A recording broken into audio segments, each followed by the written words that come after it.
and a special welcome to viewers on OneSpotMedia.com. A reminder as well that you can watch TVJ Live by downloading our OneSpot Media app in the Google Play Store or the App Store. That's the number 1 followed by the words Spot Media.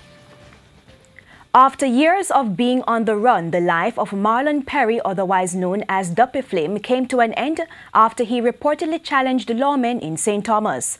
The drama unfolded between 10:30 and 10:45 this morning, and when the dust settled, one of the country's most feared criminals was dead. We have more in this report from TVJ's Kirk Wright. He was notorious and deadly, always managing to elude the police, even as they vowed they were not deterred and justice would be served. On Sunday, there was a standoff that turned deadly and Duppy Flame met his demise.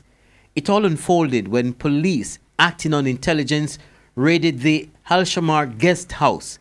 During the raid, a man reportedly opened fire on the police. The police shot that man. He was taken to the Princess Margaret Hospital where he was pronounced dead. That man was Duppy Flame. 2 other persons have been picked up. We are not able to establish completely if they were a part of his operation.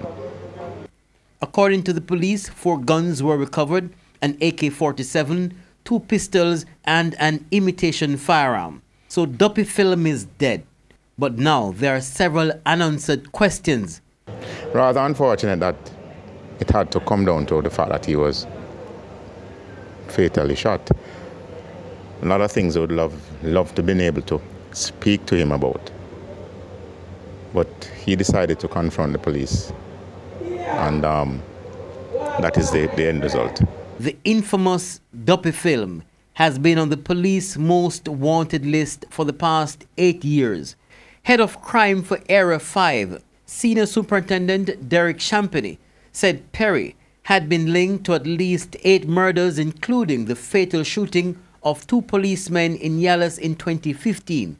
He was also wanted for the murder of Theo Blake, the nephew of Deputy Commissioner Clifford Blake.